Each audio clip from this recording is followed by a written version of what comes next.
Thursday, October 31st. The city streets are crowded for the holiday, even with the rain. Hidden in the chaos is the element, waiting to strike like snakes. But I'm there too, watching. 2 years of nights turned me into a nocturnal animal.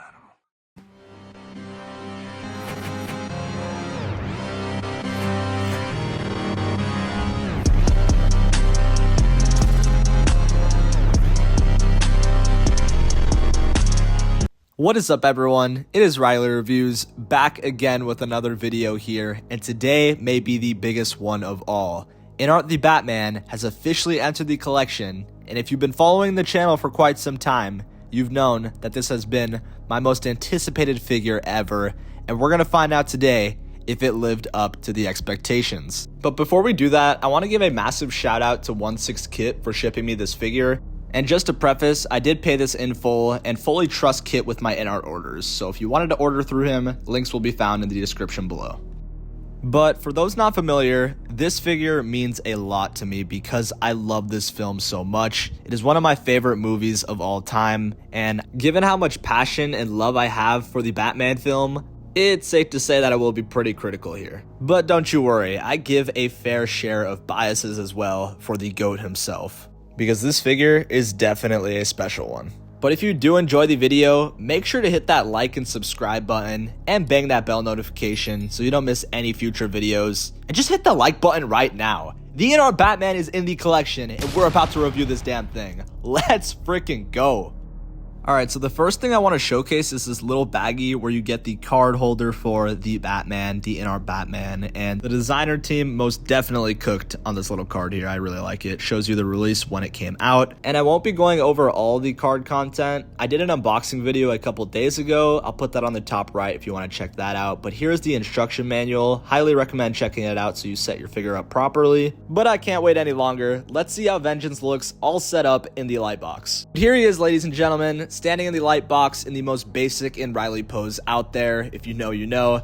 First impressions are pretty damn positive. I'm really liking how this looks. Very imposing and badass. Everything is sitting so flush and narrow and very lifelike, which is what I feel like INART represents a lot with their figures. I can more so see them as 6-scale statues, which actually makes a lot of sense given Queen Studios is a statue company. I also just want to preface now, I actually did the setup for the figure already, the cape and the belt, prior to the review. The main reason being, I knew it would be a hassle to try and showcase it properly on camera, but I will say, to be honest, it really wasn't that hard to set up at all. It's just a lot of clips you have to clip on and tighten up, but apart from that, it was fairly simple. But let's move on to the accessories.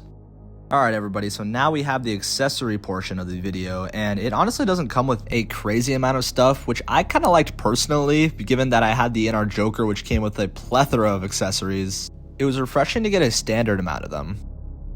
Now I just gave a quick glimpse of the hand details, and now we're on to the paper card accessories, which makes a lot of sense to the Batman, given Riddler wrote these cards.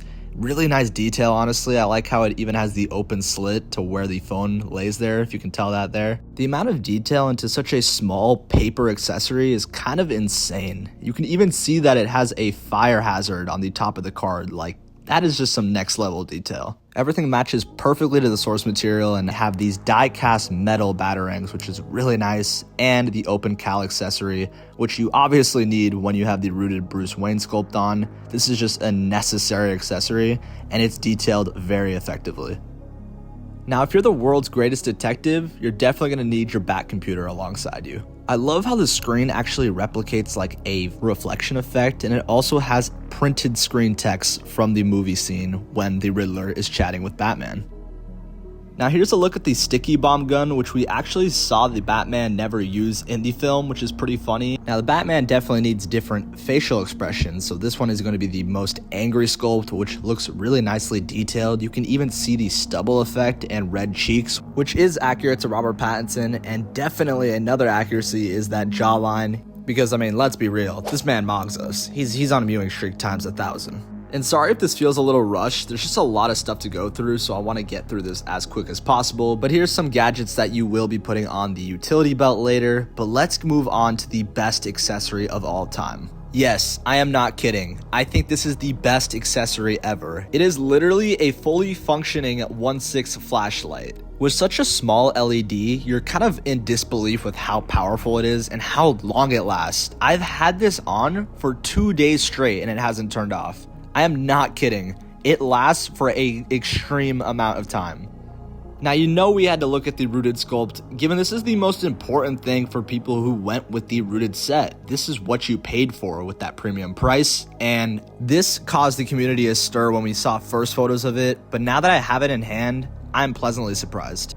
I actually had forgot to show the handcuffs, so sorry about that, but we have the INART base here, which looks very simplistic, but extremely clean. While I do appreciate the museum presence of this base, it would have been really cool to get a diorama as well. Obviously, it would have costed more, but I feel like it would have been cool to set something with more of a battling scene with Batman, but that's just my personal opinion. That's not to say this base isn't bad at all. It's a very great base, but it's just very simplistic. But as simple as it is, the paintwork on this base is really well done with a silver dry brush with the Bat logo, and you got that weathering and scrapes in the middle. Overall, I'm really happy with it. But now I'm going to show you the new feature they added, which is the sliding magnets on the base. So now we can take the bottom off our base and actually play with the magnets under it. This was something suggested a lot from the community, and I believe Justin's collection had the idea of this magnetic sliding base, and it's definitely a step in the right direction, but I do have some concerns about it, which I will dive into later. But as you can see, you can move the magnets up or down and slide them left to right, which gives you the feature to move the figure in different ways and offer a lot more posing opportunities. While this definitely adds more functionality to the figure, I feel like it could also add some more concerns. Now, a quick tip I would say is leaving the bottom cap off, because if you're putting your figure in different posing options, you're going to want to be able to access it very quickly. If you put the cap back in with the lock, it's definitely going to take more time to go back and forth, and it's just going to save you the hassle. Now, I'm not sure if that could lead to any future issues, but I'll be sure to let you guys know. Now, let's take a close look at that rooted sculpt. I'm going to be completely honest, guys. This rooted sculpt is really, really amazing. Got him! I really like it, but I do want to say when I first got it, it wasn't in the best condition. I'm going to talk about that a little later, but the hair in the back was frizzing up a bit. Speaking of the back of the hair, we can show this here, which is the feature to get to the rolling eyeballs. So if you didn't know this, INART offers the rolling eye feature on both of these sculpts, and the way to access it is by taking the back piece of the hair off. I honestly would steer towards not doing it, but like I said, my hair was kind of frizzing up in the back, so I didn't really mind accessing it. But if I were you and your hair is in the best shape possible, I wouldn't really touch this. I'd just leave it as is. But like I said, for me, I wanted to showcase it in the review, and I think it still looks fantastic. Like I said, my personal advice, get a pair of tweezers and some water spray and get to work on this, because you're going to need to futz it to get it to perfection. Like I said, when I first got it in, it's not that it was bad, it's just that I needed to work with it a bit. And all the footage you're seeing here is me just styling it with my fingers. I didn't use any product, any water spray or a comb or anything. I was just futzing with it with my hands, and I think it still looks great. So if you think it looks bad here, you can definitely make it better. And if you think it looks spectacular here, you're going to be surprised when you actually style it to even more perfection. But damn, that was a lot of hair talk. But getting to the actual sculpt, it looks absolutely fantastic. Brilliant work by INART yet again. People were scared of these sculpts when they saw those first photos. I remember seeing all the Facebook posts. No, he looks too sad. All the hair is so frizzy. It's horrible. This is terrible. And now look at us. That is aging like milk. I can see the likeness in almost every angle, and the hair, while not perfect, is pretty solid. While it still could be maybe a tad bit shorter, I think it's still great, and honestly in the scene, you can't really capture the specific length because Bruce's hair is all over the place when he takes his mask off, so I'm gonna let it slide.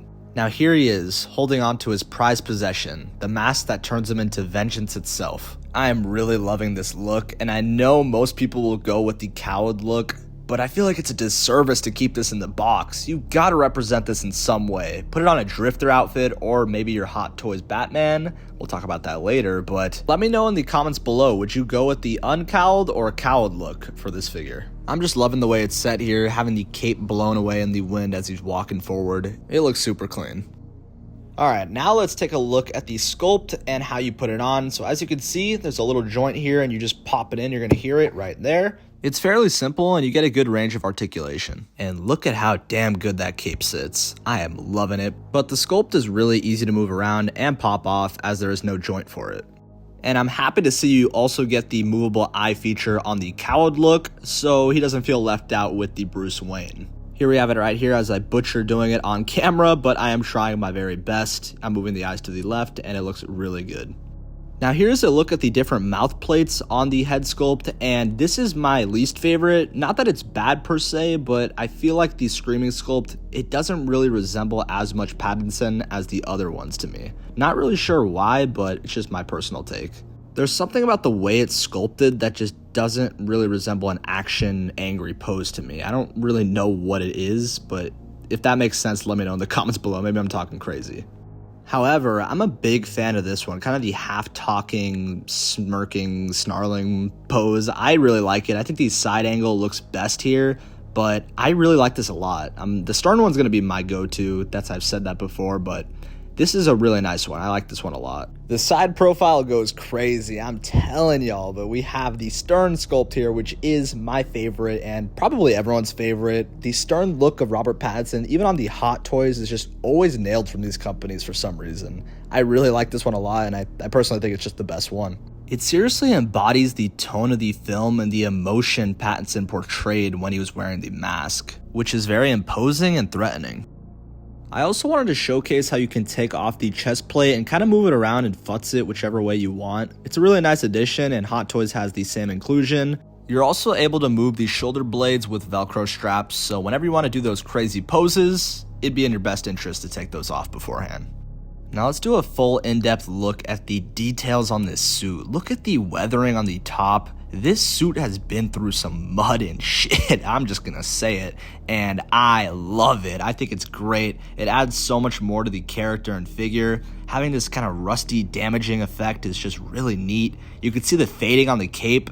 It's just all around really, really great. And INART didn't just do detail to the chest, they did it all over the body, and even the bottom of the cape has that kind of rusty effect, and I really do appreciate that. Look at this stitch work on the abdomen. I'm so curious how they were able to replicate this in 6-scale form. I mean, really think about how much work and effort this took, and it really helps INART set that standard and precedent that they are here to make the best 1/6 scale figures possible, and all these details are really making that true. Specific silver pieces of the actual suit are die-cast metal and feel cold to the touch. Pulling the cape back, you can see the level of detail on the back is not an understatement. It's still fantastic. And they actually have real 1/6 zippers there, which is insane. Now, I know, Riley, you're talking too good about INART, but hear what I have to say right now, because I'm gonna dive into my cons and suggestions for future INART Batman batches. Now, like I said, I'm going to be completely honest. As much as I'm enamored with this figure, it is not perfect. And the first problem I had was the ball joint magnetically attaching to the necks of the sculpts. So you can see right here, the right side peg is supposed to stay in the body, but you can see the magnets are so strong that it would stay onto this sculpt and you'd have to pry it out with your nail, and it turns into a slight annoyance when you want to swap out the sculpts consistently. Now, another concern was the mouth plates having too strong of magnets. Now, I know this may be a non-issue to people, but when I was putting the mouth plates on, it's really hard to finagle it sometimes to get it properly sitting to where it is proportionate to his face. You'll see here when I'm trying to put it on, it kind of takes a little finesse to get it to properly work, because right here, it is not properly on correctly. I believe it is because these mouth plates are actually a little flexible, so if they budge out a little, it makes the face plates look a little chunky and disproportionate. The fix I had for this was just pushing them in a little bit and squeezing them to where it fits into the face. Literally, as soon as I did this, it became a non-issue and all sculpts went in flush and fine with these strong magnets. The next concern I had was for the new base method. I feel like this should just be something that should be worked on. It is still not perfected. I understand that it is a step in the right direction, but I feel like this just adds more confusion and concern for collectors rather than solution. They are also held in by screws, and you can kind of unscrew them to move them around. And again, I just feel like this just adds more work and effort, I guess. Does that make me sound like kind of a dick? Maybe, I'm not sure, but we are paying a premium price. I just feel like there should be a better solution. I will say the magnets do feel very strong, however, so that's a very big plus because the Joker had issues in the past. It is definitely better than the Joker base, that's all I will say. But I am very confident INART will find a solution to where it benefits all collectors. Now, another nitpick, I guess you'd say, which will be really quick, is the rooted hair when I first received it wasn't in the most perfect condition. Like I said, it rode a little bit high on the back end. Not sure why this happened, if maybe it was shipping or I just got unlucky, but I just wanted to let it be known that I had to futz with it a little bit outside the box. Is that something that we should normally be used to now? I know people with their Gandalf have all said that you had to futz with it. I do remember though the Jokers, I didn't have to do anything with the hair, so maybe I just got unlucky this time around, but like I said, it's definitely something that I wanted to address. Not really that big of a deal. I ended up getting it to where it looks now and it looks really great, but I wanted to let it be known. Now here's another suggestion or concern I have for maybe future figures is that the Batsuit cowls all have flexible ears, which makes me a little worried if shipping may damage these things over time. They just feel a little fragile, and I definitely let INART know that this may be a concern in the future. I also haven't mentioned this yet, but you can remove the die-cast metal plate that is used for his Batarang, and one of the concerns I had is that it just felt like the magnets in the middle were a little weak. Not to the point where they were just falling on its own, but when you kind of play with the figure and pose it, it feels a little bit loose. So I wanted to let INART know that maybe they can make a stronger magnet in the middle for future batches. But like I said, you only really get that when you're posing it, but if you're going to have it obviously on the shelf, it's not going to fall off on its own. Now here's another slight nitpick because there isn't really a solution to this, but the cape, I really love it. I love the cape, the aesthetic of it. It looks 10 out of 10. It knocks Hot Toys out of the park. This is really nicely detailed. It has weathering, it has fading on the paint on the front, but the only concern I had was that it feels a little long, like it's a little too much cape.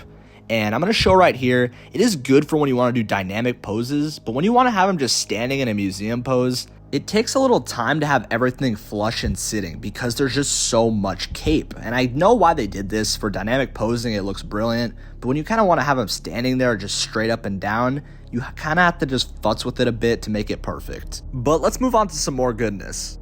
I mean, I couldn't get Batman without his bat signal, guys. Y'all already know this. I'm a Batman 2022 fan. I needed this. And I am so glad I picked this up because damn, does this thing have presence, and it is massive. What I love most about this is the attention to detail. Look at the amount of rust and damage this thing has. I mean, it's been through a lot, and it makes perfect sense. It's a bat signal, and I really love how the light looks even without it on. You get that kind of luminous effect, which really just looks realistic and matches what a bat signal would look like in person. But, I mean, we gotta see it lit up. Light it up. There we go. We gotta see it, and I think this looks 10 out of 10, and again, blows the Hot Toys bat signal out of the water. This yellow light alone destroys the Hot Toys. I'm just gonna say it, because Hot Toys, you made it a bluish white light, and that is honestly just embarrassing. I'm just gonna be honest. It needed to be yellow, it needed to be amber, and the fact that it wasn't just made it a fail. Again, that's a little harsh, but that's my opinion. You guys might love it, but I just can't accept a yellow bat signal in a movie being blue. You can also move it up and down if you wanted to, but I just have it flushed down. I don't see why you would want it really that high. I guess to do certain poses maybe, but the one thing I'd say which is a miss on this is batteries. You have to use AA batteries for this, and it is not USB powered. That's a miss. That's a significant miss. I feel like that would make it a 10 out of 10. That definitely dropped it down. That's the only thing I literally dislike about this thing, but other than that, it is totally worth the factor of price. If you don't care about that, this thing is perfection. And you could also move the shutters on the front, and again, look at all the detail into this. This is insane. For this being INART's first swing at an accessory / companion piece, I'd say they did a pretty damn good job. It also gets me more excited to see what else they have in the pipeline. Now that we're on the topic of what they can make, I'd say do a Selina Kyle Catwoman from the 2022 film, because it is called the Bat and the Cat. It would be a fantastic pairing, just saying. Now I'm just going to sprinkle some poses throughout the video. I have this one here. Let me know what you guys think. I know I get so much hate. I know Riley's a bad poser. He doesn't know how to pose. I understand. But hey, I'm a little proud of this. I'm a little proud of this one. I think it's a nice little museum-esque pose. And I like the way the Riddler card is there. It's a really nice accessory piece to capture moments like this. And again, the Grail accessory. That flashlight, I am not overstating this, is so damn good. It is such a sick accessory. I absolutely love it. And it just works really well with photography. But let's go to what we've all been waiting for, the comparison section. There it is, folks. Hot Toys on the left and the INART on the right. And what's going to be your pick? I know this is the talk of the town, the biggest controversy in 1/6, what we've all been waiting for, the Hot Toys versus INART war. I hate that stuff, but I think the INART, in my opinion, looks to be the superior figure. The sculpt on the Hot Toys looks a little bulbous. And now having the INART, the proportions around the abdomen makes the Hot Toys look a little boxy. I will say though, I really love the sculpt on the Hot Toys. I think it's a great representation. It might look a little too bulbous, like I said before, but I still see Robert Pattinson. In some ways, the INART doesn't. The cape also looks absolutely terrible next to the INART. I'm not even gonna lie. I do not like the Hot Toys cape. The INART one is 10 times better. But like I said, these are both incredible figures in their own right, and anyone telling you differently is just wrong. Now we have the Robert Pattinson likeness comparison. What do you guys think? Let me know down in the comments below. Does the INART one look too small? Does the Hot Toys sculpt look too big? Me personally, having them in hand, I don't think the INART looks too small. I just think we're not really used to seeing what a human person would actually look like in a bat suit, in a tactical suit like this one here. And I also think the Hot Toys head sculpt doesn't look too big on the body that it's in. I think it just matches it fine. But I will say, when you're comparing them both side to side, the INART one is, again, 10 times better. I just have to say it. The rooted hair, the details on the actual sculpt and the paintwork is just miles ahead of the Hot Toys. And if you watched my Hot Toys review, I told you I really like this Pattinson sculpt. But now having the INART one, I'm sorry, it just looks like the poor cousin. Now check out this comparison. A 1/3 scale JND statue to a 1/6 scale Robert Pattinson. And dare I say it, the 6 scale looks better than a 3rd scale from probably the most detailed 3rd scale company out there, JND Studios. It is absolutely insane that a 6 scale sculpt can be superior to a 3rd scale one. Now JND did step into 1/6, but I think INART's saying here, hey, you couldn't even beat us with your 3rd scale sculpt. Get lost. No, I'm joking. Now here's just some more poses. As you can see, I took off his middle batarang there to show that he's, using it in combat, getting ready to kick some ass like he did in the film multiple times. There are just so many things to love about this figure. One of the main ones being the cape. I am so used to having to deal with really crappy capes from Hot Toys. Given this is INART's first stab at it, I think they did an excellent job. I mean, just look at how flush it looks around his neck, both imposing and amazing. Now, if you did have the Hot Toys, I had the idea of putting the INART sculpt on the Hot Toys body, and I really like the way this looks. The head may look a tiny bit small, but honestly, when I have it on the shelf, it looks proportionate to me. I am so glad that I was able to achieve this, because now you can have the best of both worlds. You truly can create the Batman shrine with both of these, given that you were able to showcase both sculpts from the INART figure. Now, since the INART and Hot Toys bodies have different pegs, I wasn't actually able to peg the Pattinson sculpt in the Hot Toys body, so I just grabbed the INART sculpt, flushly put it on top of the Hot Toys body, and I think it looks great. But let's move on to some more gadgets that come with the INART figure. This is a pretty neat feature. The side gauntlet can actually take off this piece and you can put on the grapple gun effect, which is a feature he has on his actual gauntlet, which is pretty badass, but it's pretty simple. It just has 3 little pegs, just like the Hot Toys, and it sits really flushly and securely. This can help you achieve some fun action poses such as this, which is pretty basic honestly, but you can definitely make this look a lot better. I am planning on making a posing video for this INART Batman figure, but I wanted to quickly get these out so I can get this review for you guys. You can see that I'm using the Screaming Angry sculpt, which again is not my favorite, but it does work in poses such as this. What is also really cool is that grapple effect is actually a metal rod. Small intricacies like that makes you feel that you spent your money's worth with this piece. But let's move on to a different comparison. You know, not to flex or anything, but you know, I got my third scale with the sixth scale. You know, this is a little light here. You know, nothing too big. No, I'm just kidding, guys. But this looks awesome. I really like seeing both of these as a statue and a figure. With being premium companies, it is really cool to see. And I tried to replicate the pose as much as possible on the INART figure. But like I've said before, the Batman is definitely a character I'm willing to spend money on, because both of these pieces alone are well over $3,000. And I know, Riley, get some help. It was cool to see both of the Cowl sculpts though, because the J&D to me is the best sculpt I've ever seen in person when it came to likeness, and I will still stand by that. The INART is extremely close to it, but you're comparing a third scale to a sixth scale, so it's not really the most fair comparison, but I will say I do prefer the J&D one. Now let's move on to something a little fun that I wanted to try. Oh my goodness, do I regret doing this, guys. I can't tell you how hard it was to fit this figure into the Batmobile, but I got a plethora of comments saying, does the INART fit into the Batmobile? Please try this out. No one has done it yet. And I will say, the body looks to fit inside the Batmobile, but I had to take the boots off of the body and peg them off. And for anyone watching who appreciated this, please hit the like button, because I was up at 5 a.m. trying to finagle this body into the Batmobile, and I hope it was worth it for anyone watching. I also put the INART sculpt on, but I did it outside of the window because it is very snug in the actual Batmobile, and I just wasn't willing to risk any breakages. This is also a good way of showing the articulation. You can really do a lot with this figure. Shut up, Riley, let me cook.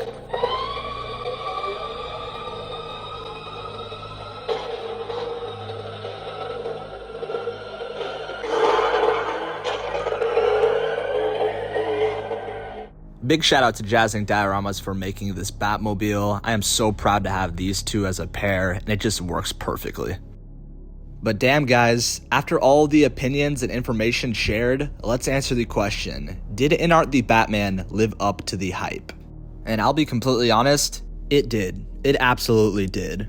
That said, I didn't expect to have so many concerns with the figure and suggestions, but it still did live up to the hype. As I mentioned before, this figure isn't perfect, but as I've had it on the shelf for a couple days, most of my problems are really starting to dwindle, because this just looks absolutely spectacular on the shelf. INART truly produced the most realistic figure of all time in my opinion, judging my figures I've had in my collection. If we're focusing on the figure itself, there is nothing bad I have to say about it. They truly did perfect Robert Pattinson's likeness and details on the suit. I want to thank everyone who stayed throughout this video, and I really hope you enjoyed it. This was definitely a special one for the channel. It is safe to say that this is the best Batman figure ever, and most definitely worth the hype. And you're going to want to be subscribed, because I am planning on doing a series of videos for this figure, because this obviously means a great deal to me, and finally having Vengeance on the shelf is super sentimental. But thank you all for watching, and we'll catch you in the next video. And I had to hit it for the one time. Let's go!